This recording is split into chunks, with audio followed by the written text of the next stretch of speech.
Hello everyone, I'm Marc Brunet and welcome to my series on world building. Here we're developing the world of Chroma Island, and in today's episode we're going to take a look at some of the props and the various structures and plants that make up the habitat of the green people. We have a lot of stuff to cover, so let's get started.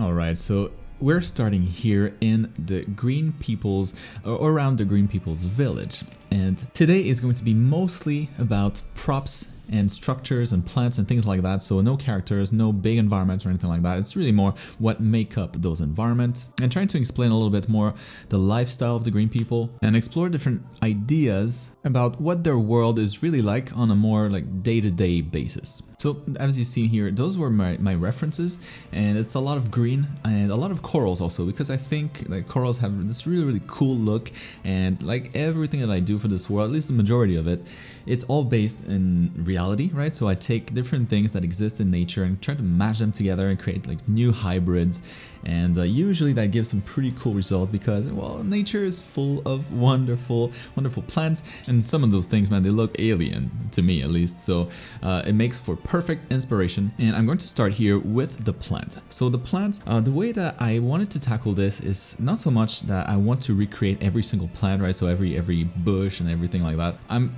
going to use most of what is already present in nature, but have some sort of hero plants that look slightly different, that are big enough that they will change the landscape if we were to look at at a final kind of environment for the green people. So the first two that I did, the first one was just kind of like a regular tree, and the second one was I was imagining what the green people turn into when they actually move on to the next stage in life. So what I was referring to as the elder tree in the previous episodes. And this one here, kind of like the dome-shaped plant, is what I'm guessing would be their building material. So all of these different plants, to me, they need to have a purpose. And so now I'm working on kind of maybe one type of food that they eat. So kind of like a plant that they would go and kind of grab the fruits from.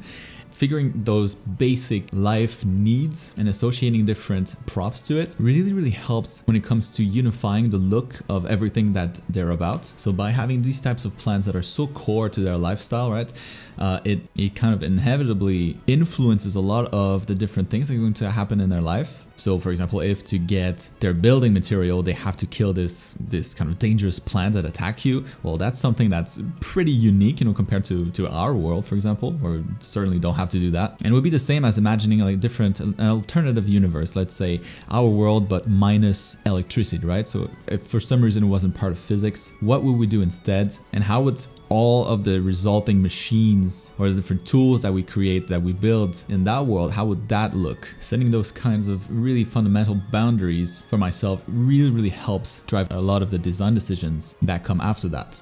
So moving on now to the buildings, right? So I'm starting just with similar shapes that I've used for the plants. So those would be kind of like the outlined shapes that you can see on the left. And those are basically just the silhouettes from the plants that I've just worked on. And I'm trying to use those same shapes to come up with interesting buildings for their village. So by mixing and mashing kind of those shapes and rotating them and squashing them and mashing them together, trying to come up with silhouettes that look interesting, that respect the same kind of shape language. So rounded, looks friendly, looks welcoming, and also looks a little bit not ghetto, but they're tribes people, right? So they're not super civilized. So their structures are going to be a little bit more makeshift, and I'm trying to incorporate their building, make them part of the plants themselves, the plants that surround them. So for this one here, I'm going a little bit crazy, but yeah, just trying to push the limits, see how that could look like. Maybe they're like the big building at the center of their village or something like that. And by working on silhouettes alone here, I'm not really focusing on the details yet, which is okay, because I'll get to that later. So really it's all about the shape language at this point. I want their village to look like it's the village of the green people, right? So you enter that village and like, oh yeah, this is the shape language that I haven't seen anywhere else. This is really typical for the green people. And so that initial step is super important. I don't want to go into any details at that point. But then once I'm happy with the silhouette, and those silhouettes don't have to all be great, I'm just, I'm experimenting. So as long as a few of them are, speaking to me, that is going to be a success. And then from there, what I am going to do is just lower the opacity so that I can draw on top of that and start drawing the details within those silhouettes. So always starting with big details and then moving on to smaller and smaller and smaller details. So for their roof, you know, the little scales things, that again is from the big dome plant that I was drawing just a couple minutes ago. So I'm guessing that this is what they used to create a lot of the structures, and it also happens to give them a distinct look. And then the rest probably just gonna be wood and things like that. But I wanted their village, which I am going to, you know, to paint later. I'm actually quite excited for that. So I wanted their village to be a little bit above the ground so that they can be kind of like a tribe that is partially on land, on the beaches and in the forest, you know, right by the shore, but also partially on water, in shallow water. And so having those long bridges connect their different houses, some of them above the water, some of them part of the big trees, to me was really inspiring. And again, when designing kind of like the doors, you know, and the smaller details on the house, I'm trying to reuse the same shape language, just like you'll find in certain neighborhoods, you know, in the suburbs where all the houses are very similar. So I'm trying to go for something like that. And here, kind of just a lamppost, real quick. To light up at night. And now we're going to move on well, to the weapons. And so I've done the plants, I've done the structures. Now moving on to the weapons, the kind of tools that they use. So I was just starting with 3 basic ones, you know, sword, spear, and dagger.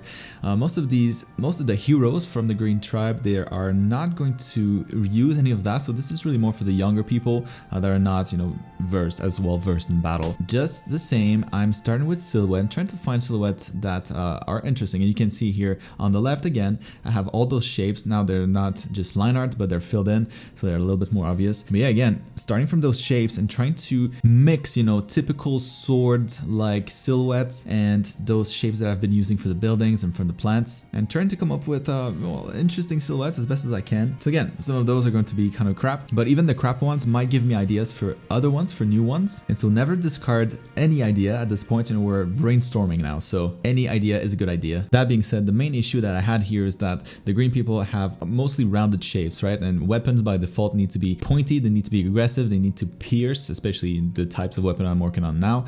And so I was having a kind of a hard time mixing the rounded silhouettes that I've been using for everything else and weapons and making it look all right.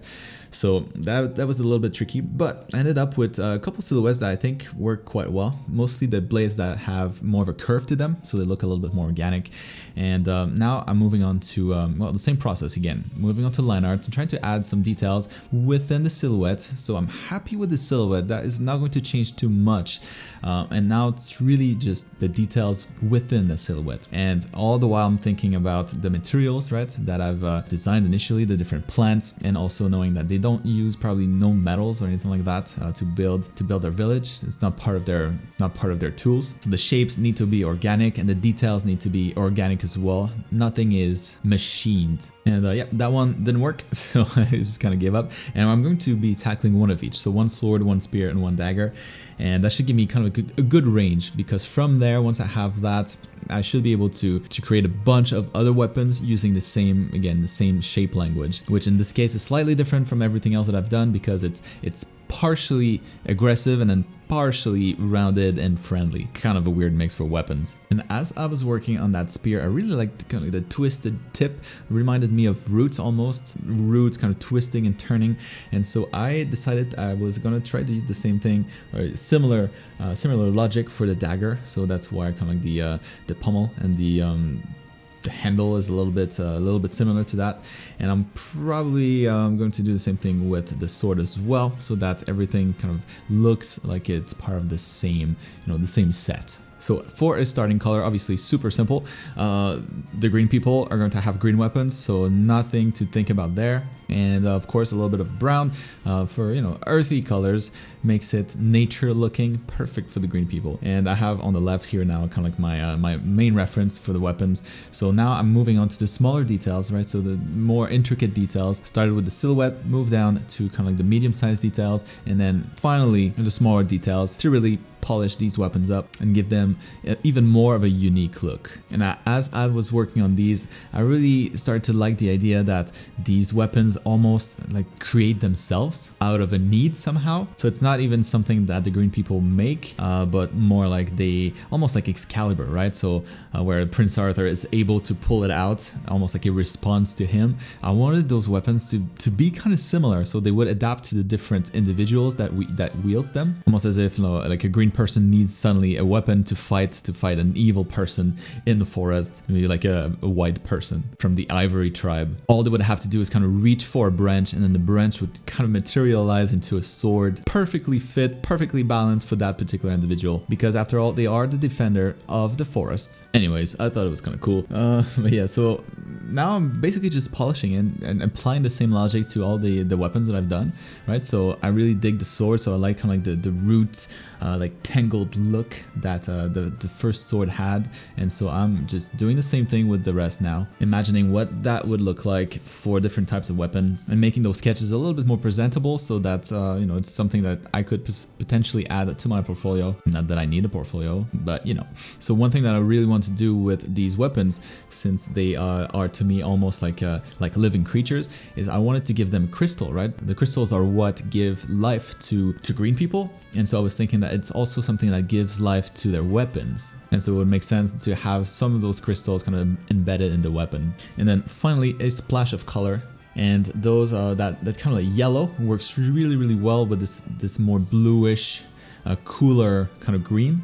And this is also something I'll be able to reuse later for the plants when I get to coloring them, because well, if I have some yellows on the weapons, then it probably means that there's some yellow elsewhere in nature, you know, around them. And so once again, sort of a minor decision, minor cosmetic decision is going to have a bigger impact on the overall look of their village, the overall look of their region. So that yellow, I'm thinking, might be part of the plants that they use to construct or to build maybe their houses. So maybe part of it is yellow, or maybe it's some of the vines hanging from the trees, maybe those are yellow, and they use those to cover kind of the handles, just like we would use some sort of cloth or leather. And now I'm just going back to the plants and adding the colors finally. So everything else has colors but the plant. So just starting with the flats, and then I'm making sure that I lock that particular layer so that I can paint over it with a soft brush, just to give it a hint of a shading, tweaking the colors a little bit so that it looks more like a finished product. It's still going to be super rough, but yeah, so this is the whole process. As you can see here, we covered a lot of stuff today, but most of it was almost already designed for me, just thanks to the decision that I made initially, or not necessarily the decision, but thanks to the limitation, the guidelines that I imposed on myself, both in terms of the green people's lifestyle and the various shapes that I decided to go with initially. And so yeah, now like the final touches is just adding a little bit of different hues in there, because nothing in life is the same color everywhere, and adding the final splash of yellow here on that big plant, which is also kind of fitting because that plant is a carnivore plant almost. Like it would attack you if you try to get too close. Having that yellow attached to that particular plant indicates that yellow means danger, at least for the green people. So another thing that I thought was kind of interesting. But that is all. We're going to wrap it up now. So that was a lot to cover in a short amount of time, and all the stuff that I've talked about today I also teach in my complete art school program for digital artists. There's really nothing out there that is anywhere close to what this program is, especially in terms of value for money. It's one of the biggest pride in my career so far. And if you've ever considered going to art school, you know, think over it again after you take a look at this program. I host weekly live streams to the students to go over assignments, and it's been just awesome to hear the feedback. So anyways, you can find the link here in the top right corner, and of course down in the description below. Thanks so much for watching today. I hope some of this stuff was interesting. It's not as flashy as the rest, but I feel like it's really important for me to understand what the green people are all about, and it's something that I'll try to do with every single race, because well, props are all part of building a world. They hold a very important place, and there you have it. So if you think that was interesting, you know, make sure that you subscribe to the channel and hit that bell button to get notified as soon as a new episode is out. And if you really dig it, you know, don't hesitate to share with your friends or anybody else that might find this interesting. That's all for me today, and I'll see you guys next time.